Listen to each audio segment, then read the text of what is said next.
तो इस क्वेश्चन में जो हमें मैग्नीट्यूड और डायरेक्शन कैलकुलेट करनी है रिजल्टेंट की कॉनकरेंट फोर्स सिस्टम के लिए, तो यहाँ पे हमें सबसे पहले क्या करना पड़ेगा, इसके लिए सारी फोर्सेस जो है उन्हें रिजोल्व करना पड़ेगा हॉरिजॉन्टली और वर्टिकली।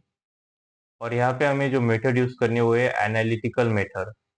तो फोर्सेस को रिजोल्व कैसे करते हैं, तो यहाँ पे जो देख रहे होगे कितने फोर्सेस है, 10 किलोमीटर, 5, 15 और 25। तो शुरुआत करते हैं हम 10 किलोमीटर की फोर्स के। तो 10 किलोमीटर की ये जो फोर्स है यहाँ पे, उसका एंगल क्या है, 30 डिग्री। तो ये कौन से वाले में रिजॉल्व होगी, हॉरिजॉन्टल रिजॉल्व होगी और वर्टिकली रिजॉल्व होगी, दो तरीके से। तो पहले हॉरिजॉन्टली कैसे रिजॉल्व होगी पहले वो देखते हैं, और फिर हम वर्टिकली देखेंगे। क्योंकि पहले हम एफ एक्स कैलकुलेट कर रहे हैं, समेशन एफ एक्स। समेशन यानी कि होता है एडिशन, एफ यानी कि फोर्सेस और एक्स यानी कि हॉरिजॉन्टल डायरेक्शन। यहाँ पे अगर ग्राफ पेपर यूज किया होगा तो वो याद होगा, बचपन में I think fifth six standard में होता है कि जो वर्टिकल डायरेक्शन होती है वो वाई होती है और हॉरिजॉन्टल डायरेक्शन एक्स होती है। तो जब हम हॉरिजॉन्टल डायरेक्शन यानी कि एक्स के लिए जब कैलकुलेट करते हैं, तो उस केस में हम कॉस यूज करते हैं। तो याद रखना कि ये हॉरिजॉन्टल के लिए कॉस है और जो वर्टिकल होती है उसके लिए साइन है। तो पहले हम हॉरिजॉन्टली कैसे रिजॉल्व करेंगे सभी को वो देखेंगे, उसके बाद हम वर्टिकल देखेंगे। तो रिजॉल्व करते हुए क्या करना है, अगर हॉरिजॉन्टल है तो कॉस यूज करना है, और उससे पहले जो है कॉस से पहले फॉर्मूला होता है डब्ल्यू कॉस थीटा। अभी डब्ल्यू क्या है, लोड है, तो इस केस में हमारा लोड क्या है, 10 किलोमीटर। तो यहाँ पे मैं पहले लिखूंगा 10। कैसे रिजॉल्व कर रहा हूँ मैं, पहले हॉरिजॉन्टली कर रहा हूँ, तो मैं यहाँ पे कॉस लिखूंगा। थीटा यानी क्या, एंगल। एंगल कितना है यहाँ पे देखोगे तो ये 30 डिग्री। तो यहाँ पे मैं लिखूंगा 10 कॉस 30। यहाँ पे डिग्री दिया नहीं दिया कुछ ज़्यादा इशू नहीं होता, कैलकुलेटर में सब कुछ क्लियर हो जाता है। अभी यहाँ पे एक चीज़ है हॉरिजॉन्टल फोर्सेस के लिए साइन कन्वेंशन। जो फोर्स राइट की तरफ जाती है, यानी कि मान लो ये है मेरा राइट हैंड साइड ये वाली, और ये है मेरी लेफ्ट हैंड साइड। तो जो लेफ्ट की तरफ जाती है वो नेगेटिव होती है, जो राइट की तरफ जाती है वो पॉजिटिव होती है। आई नो थोड़ा सा डिफिकल्ट लग रहा होगा, लेकिन एक बार अगर इसकी आदत पड़ जाए तो सब ज़्यादा डिफिकल्ट नहीं जाता। तो यहाँ पे हम बहुत सारी फोर्सेस को रिजोल्व करने वाले हैं और आगे भी बहुत सारे क्वेश्चंस आने वाले हैं, इसलिए अगर थोड़ा सा कंफ्यूजन लग रहा है तो डटे रहना, कुछ ज़्यादा टेंशन लेने की ज़रूरत नहीं है। तो यहाँ पे हमारा जो 30 10 कॉस 30 जो रिजल्ट हुआ है वो कैसे हुआ है, यहाँ पे वो राइट की तरफ जा रहा है। अब यहाँ पे समझ में कैसे आएगा कि लेफ्ट की तरफ जाता है या फिर राइट की तरफ जाता है। तो यहाँ पे अगर देखोगे ये एरो कैसे जा रहा है, यहाँ पे इस प्रकार से जा रहा है, नीचे जा रहा है। लेकिन मान लो ये यहाँ पे अगर मैं इसे हॉरिजॉन्टल, इस एरो को जो इंक्लाइन एरो है इसे अगर हॉरिजॉन्टल कर लूँ, इंक्लाइन से हॉरिजॉन्टल, तो ये किस वाले डायरेक्शन में जाएगा, तो ये राइट डायरेक्शन में जाएगा। तो इसलिए हमारी ये फोर्स भी कौन सी डायरेक्शन में जाएगी, राइट डायरेक्शन में जाएगी। तो यहाँ पे ये होगी 10 कॉस 30, 10 कॉस 30। तो कैसे जाएगी, पॉजिटिव, क्योंकि राइट साइड में जा रही है। अभी नेक्स्ट यहाँ पे क्या है हमारा, तो नेक्स्ट हम यहाँ पे 25 देखेंगे। तो 25 वाली जो फोर्स है, ये 25 किलो न्यूटन, ये कौन से डायरेक्शन में जा रहे हैं, तो ये इंक्लाइन है 40 डिग्री। लेकिन अगर मैं इसे हॉरिजॉन्टल कर दूं यहाँ पे, तब ये कौन से डायरेक्शन में जा रही है, तो ये लेफ्ट डायरेक्शन में जा रही है। तो ये क्या होगी, निगेटिव होगी। तो माइनस में पहले इसे दे देता हूं, क्योंकि लेफ्ट साइड में अगर ये जाएगी, अगर ऐसे आगे बढ़ती रही तो कैसे, कौन सी साइड में जाएंगी, लेफ्ट साइड में। इसके लिए इजी ट्रिक क्या है, जब सॉल्व करोगे कागज पेन लेके, तो लेफ्ट हैंड जो है वो लेफ्ट साइड में रखना, राइट हैंड राइट साइड में रखना, और देखना कि ये फोर्स जो है, एरो है, कौन से साइड में इंडिकेट कर रहा है। जैसे अब ये वाला एरो देखेंगे तो ये यहाँ पे लेफ्ट साइड में इंडिकेट कर रहा है, ये वाला राइट साइड में इंडिकेट कर रहा है। तो डिपेंड्स। और इसके लिए भी same formula W cos theta. तो यहाँ पे डब्ल्यू क्या है, इसका लोड 25, तो मैं यहाँ पे 25 लिखूंगा। कॉस क्योंकि ये हॉरिजॉन्टली हम कर रहे हैं। लेकिन यहाँ पे एक चीज़ है कि हमें जो 40 डिग्री दिया है वो कहाँ से दिया है, तो ये वर्टिकल लाइन से दिया है। तो ये हमें वर्टिकल लाइन से जो एंगल दिया है उससे हम कंसिडर नहीं करते। हमें जो एंगल चाहिए वो ये जो हॉरिजॉन्टल लाइन है, तो पहले मैं बता देता हूँ नॉर्थ, साउथ, ईस्ट और वेस्ट। तो ईस्ट वेस्ट से जो लाइन जा रही है, बस इसी लाइन से जो एंगल यहाँ पे बनता है वो हमें चाहिए होता है। नॉर्थ साउथ से जो एंगल बन रहा है वो हमें नहीं चाहिए।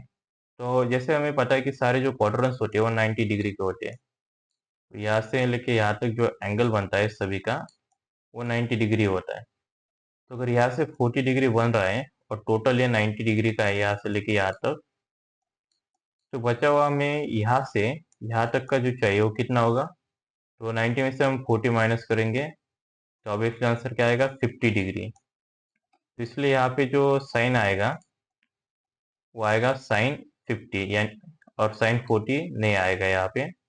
इसलिए हमें यहाँ पे लिखना पड़ेगा 25 कॉस 50। तो यहाँ पे हमें 25 कॉस 50 कैसे जा रहा है? तो ये जा रहा है लेफ्ट हैंड साइड की तरफ, तो इसे हमें निगेटिव में कंसिडर करना पड़ेगा। नेक्स्ट हमारे जो 50 किलोमीटर का लोड है उसी के साथ जो है सेम चीज़ हो रही है। तो अगर मैं इसे रिजॉल्व करूंगा तो ये कौन सी डायरेक्शन की तरफ जा रहा है? तो ऐसे अगर ये जाएगा तो ये ऐसे लेफ्ट हैंड साइड की तरफ जा रहा है। ये हमारे रहेगी राइट साइड, तो जा रहा है लेफ्ट साइड की तरफ। इसलिए हम इसे कॉस यूज करेंगे, डब्लू कॉस थीटा। डब्लू कितना है इसका? 50। और इसके लोड के लिए भी सेम चीज़ है कि यहाँ पे जो एंगल दिया है 50 डिग्री का, वो कहाँ से दिया है? नॉर्थ साउथ की ये जो लाइन है इससे दिया है। ये जो वर्टिकल लाइन है, हमें हॉरिजॉन्टल लाइन से जो एंगल फॉर्म होता है ईस्ट वेस्ट की, वो एंगल हमें कंसीडर करना है। तो ये क्वार्टर में टोटल एंगल कितना होता है? तो जैसे मैंने बोला टोटल यहाँ से लेके यहाँ तक 90 डिग्री का होता है सारे क्वार्टर्स के लिए। तो यहाँ पे बचा हुआ एंगल कितना रहेगा? ये वाला यहाँ पे। तो यहाँ पे 50 है और टोटल 90 है, तो यहाँ पे बचा हुआ कितना रहेगा? 40 डिग्री। तो यहाँ पे हमारा जो एंगल फॉर्म होगा, इसे मैं इरेज कर लेता हूँ पहले। तो ये जो एंगल यहाँ से फॉर्म होगा वो कितना रहेगा? 40 डिग्री का। इसी कारण से जो है हमें यहाँ पे 40 का यूज करना है, 40 एज अ एंगल। ये आएगा 15 cos 40 और लेफ्ट की तरफ जा रहा है तो क्या होगा? निगेटिव। अभी लास्ट में एक इम्पॉर्टेंट चीज है, 5 किलो न्यूटन। अभी 5 किलो न्यूटन का लोड कहाँ पे है? ये यहाँ पे जा रहा है राइट साइड की तरफ, तो इसलिए आएगा पॉजिटिव। लेकिन यहाँ पे हम इसे रिजोल्व नहीं कर सकते। तो जो फोर्सेस 90 डिग्री के एंगल पे होते हैं, जैसे भी ये 5 किलो न्यूटन 90 डिग्री पे एग्जैक्टली 90 डिग्री का एंगल बना रहा है यहाँ से यहाँ तक। तो इस केस में क्या होता है, जब ये फोर्स ऐसे स्ट्रेट होते हैं और इंक्लाइन नहीं होते और कुछ एंगल नहीं बनाते, उस केस में अगर वो हॉरिजॉन्टल है तो हम उसे एपेक्स में कंसिडर करेंगे लेकिन एफ वाई में नहीं करेंगे। और अगर मान लो कोई स्ट्रेट जा रहा है यहाँ पे ऐसे लेट से 20 किलोमीटर यहाँ पे होता, और यहाँ पे स्ट्रेट जा रहा है वर्टिकली और यहाँ पे कोई एंगल नहीं बना रहा है, स्ट्रेट वर्टिकल है, तो उस केस में हम सिर्फ उसे एफ वाई में कंसिडर करते हैं, एफ एक्स में उसे कंसिडर नहीं करते। जो इस प्रकार के एंगल जिस इस प्रकार के लोड होते हैं फोर्सेस की जो स्ट्रेट रहती है इंक्लाइन नहीं रहती, उन्हें हम रिजोल्व नहीं कर सकते, उन्हें डायरेक्टली लेना पड़ता है। तो यहाँ पे हम ऐसे नहीं डालेंगे 5 cos 90, ऐसे नहीं डालेंगे। डायरेक्टली उन्हें ले लेना है, राइट की तरफ जा रही है तो पॉजिटिव ले लेना है, लेफ्ट की तरफ तो निगेटिव। इसे आएगा +5। तो बस इसे हमें कैलकुलेटर पे डालने की ज़रूरत है। यहाँ पे मैंने इसे ऑलरेडी डाल के रखा है, क्योंकि यहाँ पे डालते रहते स्क्रीन के ऊपर अगर हम डालेंगे तो थोड़ा सा टाइम वेस्ट होता है। इसे कैलकुलेटर के ऊपर देख सकते हो, इस प्रकार से मैंने डाला है। प्रॉपर सभी को ब्रैकेट देना है और इसका हमें आंसर आता है 30.90 किलो न्यूटन। अभी नेक्स्ट हमें यहाँ पे रिजोल्व करना है एफ वाई, यानी कि वर्टिकल फोर्सेस। अभी वर्टिकल फोर्सेस के केसेस में ये फोर्स नहीं आएगी, लेकिन बाकी सारी फोर्सेस आएगी। अभी पहली क्या है? 10 किलो न्यूटन। यहाँ पे जैसे मैंने इसे हॉरिजॉन्टल रिजोल्व किया था, अब मुझे इसे वर्टिकल रिजोल्व करना है। वर्टिकल रिजोल्व करते हुए भी सेम चीज होती है, डब्ल्यू साइन थीटा। इसका डब्ल्यू यानी लोड कितना है? 10 किलोमीटर। साइन, क्योंकि हम इसे वर्टिकली रिजोल्व कर रहे हैं, थीटा कितना है? 30 डिग्री। तो 10 sin 30। कैसे जा रहा है ये? तो ये फोर्स अगर ऐसे हॉरिजॉन्टली फोर्स इस वाले साइड पे जा रही है तो वर्टिकल फोर्स जो जाएगी वो डाउनवर्ड ही जाएगी। उसका रीजन भी मैं बताता हूँ। तो पहले इसे मैं इरेज करता हूँ। तो यहाँ पे जो 10 किलोन्यूटन इंक्लाइन जा रहा है, कहाँ पे जा रहा है वो समझना पड़ेगा। तो ये एक्चुअली नीचे जा रहा है। अगर मैं इसे वर्टिकल कर दूं तो कहाँ से एक्ट होगा? डाउनवर्ड एक्ट होगा, यानी कि नीचे जाएगा। तो जो फोर्सेस नीचे जाते हैं उन्हें हम निगेटिव लेते हैं, जो ऊपर जाते हैं उन्हें हम पॉजिटिव लेते हैं। तो ये नीचे जा रहा है तो मुझे क्या लिखना पड़ेगा? -10 sin 30। तो यहाँ पे हमें एक हो गया 10 किलोन्यूटन का। नेक्स्ट है हमारा 25 किलोन्यूटन। अब ये 25 किलोन्यूटन इंक्लाइन जा रहा है, लेकिन इंक्लाइन डाउनवर्ड जा रहा है। अगर मैं इसे स्ट्रेट करूँ तो कैसे रिएक्ट होगा? नीचे जाएगा, डाउनवर्ड जाएगा। तो ऐसे करते करते ये नीचे ही जाएगा, चाहे इंक्लाइन गिरे या फिर कैसे भी गिरे, ये नीचे ही गिरेगा। इसलिए मुझे इसे निगेटिव में ही लेना पड़ेगा। यहाँ पे अगेन सेम चीज W साइन थीटा, वही फॉर्मूला यूज करना है। W साइन थीटा, W क्या है? 25 किलो न्यूटन। तो W 25 साइन थीटा, इसका एंगल क्या है? अब इसका एंगल भले ही हम वर्टिकली काउंट कर रहे हो, भले ही हम यहाँ पे जो है FI का यूज काउंटिंग कर रहे हो, हमें 40 डिग्री नहीं लेना है। जो एंगल जो है ये हॉरिजॉन्टल लाइन से बनाता है ईस्ट वेस्ट की, सिर्फ उसे ही कंसिडर करना है। यहाँ पे ये एंगल कितना बना रहा था? 50 डिग्री बना रहा था। तो हम यहाँ पे क्या लिखेंगे? 25 साइन 50। कैसा ऐड कर रहा है? डाउनवर्ड, तो निगेटिव। अभी लास्ट हमारा यहाँ पे बचता है 15 किलो न्यूटन। यहाँ पे ये इंक्लाइन जा रहा है, कैसे? अपवर्ड। तो अगर ऐसे ही जाता रहेगा तो कौन सी डायरेक्शन में जाएगा? ऊपर की डायरेक्शन में। तो ये क्या आएगा? पॉजिटिव। तो पॉजिटिव 15 साइन। अब यहाँ पे क्या है कि भले ही यहाँ पे 50 किलोमीटर दिया है, लेकिन हमें कौन सा लेना है? हॉरिजॉन्टल लाइन से जो एंगल बना रहा है, जो कि था 40, जो हमने पहले कैलकुलेट किया, तो वही लेना है। तो हम क्या लिखेंगे? 15 साइन 40। इसे मैं कैलकुलेटर पे डालता हूँ यहाँ पे, बस यहाँ पे। तो यहाँ पे हमारा आंसर आता है -14.50, लगभग लगभग 14.51 किलोमीटर, अगर हम इसे राउंड अप करेंगे तो यहाँ पे हमने सारे फोर्सेस को रिजोल्व कर लिया है। आगे का कैलकुलेशन अब बहुत इजी होने वाला है। नेक्स्ट है magnitude of resultant. Magnitude of resultant का फॉर्मूला बहुत इजी है। Magnitude of resultant R equal to in root FX² plus FY²।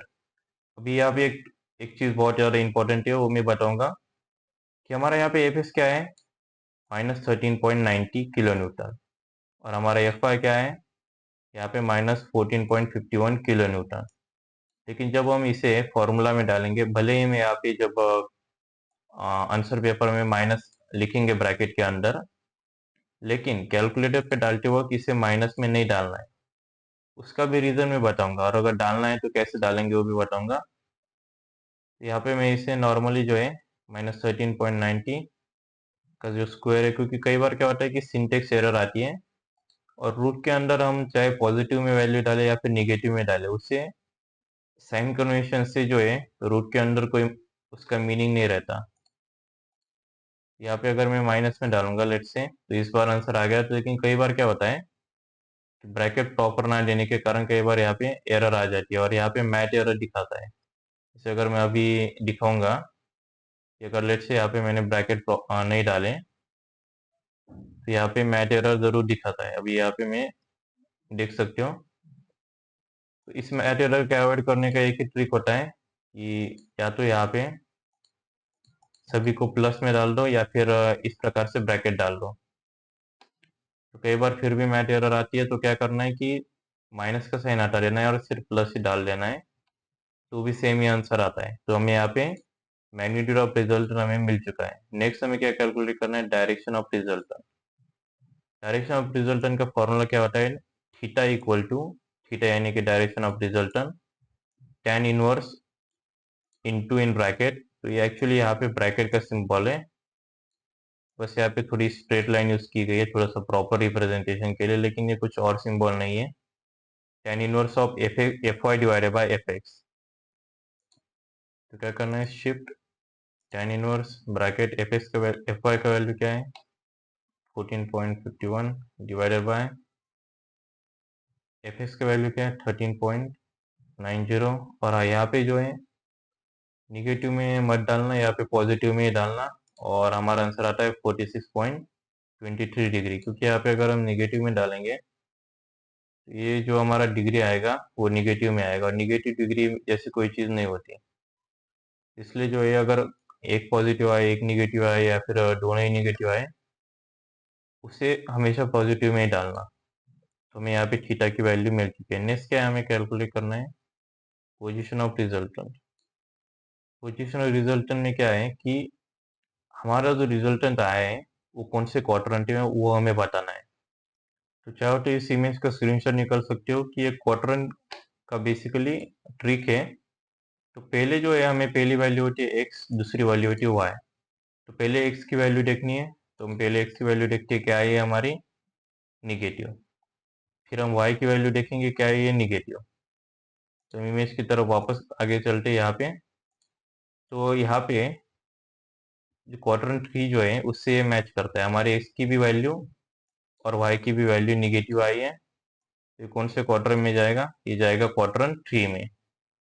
तो अगर मान लो हमारी x की वैल्यू पॉजिटिव आती और y की वैल्यू निगेटिव आती तो कौन सा वाला रहता क्वाड्रेंट फोर।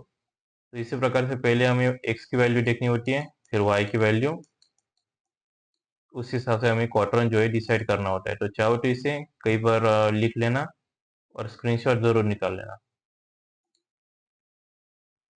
तो हमारा ये कौन से क्वाड्रेंट में होता है, ये होता है थर्ड क्वाड्रेंट में। Resultant lies in third quadrant. तो ये वाली लाइन लिखना बहुत जरूरी है क्योंकि इस एक लाइन को ही एक मार्क्स होते हैं। और ऐसे चाहो तो फिगर निकाल सकते हो कि हमारा थर्ड क्वार्टर में यहाँ पे आर दिखा देना और यहाँ पे थीटा। तो अगर ये लेट्स से फर्स्ट क्वार्टर में होता तो हम कुछ इस प्रकार से इसे ड्रॉ करते हैं और ये हमारा आर यहाँ पे आ जाता। तो आई होप थोड़ा सा लंबा लेक्चर था लेकिन समझ में आ चुका होगा। तो अगर वीडियो पसंद आए तो चैनल को सब्सक्राइब, वीडियो को लाइक और शेयर जरूर कर देना।